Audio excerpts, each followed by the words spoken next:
오늘 우리가 함께 볼 하나님의 말씀은 예레미야 22장 3절에서부터 5절입니다. 예레미야 22장 3절부터 5절까지 말씀. 예레미야 22장 3절부터 5절까지 말씀 제가 봉독합니다. 여호와께서 이와 같이 말씀하시되 너희가 정의와 공의를 행하여 탈취당한 자를 압박하는 자의 손에서 건지고 이방인과 고아와 과부를 압제하거나 학대하지 말며 이곳에서 무죄한 피를 흘리지 말라. 너희가 참으로 이 말을 준행하면 다윗의 왕위에 앉을 왕들과 신하들과 백성이 병거와 말을 타고 이 집문으로 들어오게 되리라. 그러나 너희가 이 말을 듣지 아니하면 내가 나를 두고 맹세하노니 이 집이 황폐하리라. 여호와의 말씀이니라. 아멘. 예전에 어떤 유명한 철학자가 방송에서 그 성경을 가르치면서 구약에 나오는 하나님은 아브라함과 이스라엘 민족의 하나님이고 지금 우리와 그러니까 한국 사람과는 특별한 상관이 없는 하나님이다. 특별한 관계가 있는 것은 아니다라는 식으로 가르친 적이 있습니다. 그리고 명절에 조상을 모시는 것과 하나님을 섬기는 것이 비슷한 것이라는 뉘앙스로도 이야기를 했습니다. 사실 그 강의를 듣는 내내 불편했는데 성경에 대해 깊이 있는 이해도 아닐 뿐더러 그런 것을 방송에 내보낸다는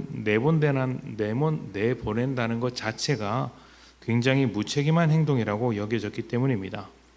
차라리 목사님이나 신학자의 메시지를 듣거나 아니면 아예 성경을 다루지 않는 것이 훨씬 나을 것이었습니다. 그 방송은 성경을 크게 오해하게 만들었을 뿐만 아니라 그 잘못된 이해를 많은 사람들에게 전달을 했죠. 개인적으로는 정말 무책임한 행동이었다 이렇게 생각을 합니다. 하나님은 이스라엘의 하나님이 맞지만 그렇다고 이스라엘만의 하나님은 아닙니다. 온 세상과 인류의 하나님이 되십니다. 그런데 이스라엘의 하나님이 자신을 이스라엘의 하나님으로 이렇게 소개하시는 이유는 모든 사람이 하나님을 알지 못하는 가운데 이스라엘이 가장 부족한 사람들이었기 때문입니다. 이스라엘 사람들은 노예였습니다. 노예가 무엇을 하겠습니까? 자유도 없고 재산도 없고 땅도 없습니다. 스스로 할 수 있는 것이 없어서 노예 아니겠습니까? 그래서 하나님은 아무것도 없었던 그들의 삶이 어떻게 만들어지는지를 온 세상에게 보여주어서 하나님을 신뢰하고 하나님의 뜻대로 살도록 하셨던 것입니다. 그래서 이스라엘과 하나님은 특별한 관계이지만 유일한 관계는 아니고 또 하나님께서 이스라엘을 위해 일하시지만 이스라엘에게 종속되어 있지는 않습니다. 무엇보다 중요한 것은 이스라엘 백성이 따라야 할 하나님의 뜻이 무엇인지 이해해야 하는 것입니다. 하나님의 뜻은 하나님을 위한 것이 아닙니다. 하나님의 뜻을 잘 따라서 하나님을 기분 좋게 해드리면 하나님께서 뭔가 그들이 원하는 것을 보상해 줄 것이다 라는 식의 개념이 아니더라는 것이죠. 하나님의 뜻은 이스라엘 사람들을 위한 것입니다. 그래서 보상이 아니라 은혜입니다. 이스라엘이 하나님의 뜻을 따르는 것도 자신을 위하여 하나님의 뜻을 따르는 것입니다. 그리고 우리가 복되게 살면 그것을 보고 하나님께서 기뻐하시는 것이죠. 세상 사람들은 이스라엘을 통해 사람을 사랑하시는 하나님을 알고 또 자신이 더욱 복되기 위하여 이스라엘의 삶을 보니 우리가 저렇게 살아가는 것이 훨씬 더 복되겠다라는 것을 고백하며 하나님의 뜻을 따라 살아가지 않겠습니까? 오늘 말씀을 보면 하나님께서 왕들과 신하들과 백성들에게 하나님의 뜻을 준행하면 자기 자리를 보전하게 될 것이라는 것으로 말씀을 전하십니다. 그런데 그 뜻이 무엇입니까? 그들이 준행해야 할 하나님의 뜻이 어떤 것이었을까요?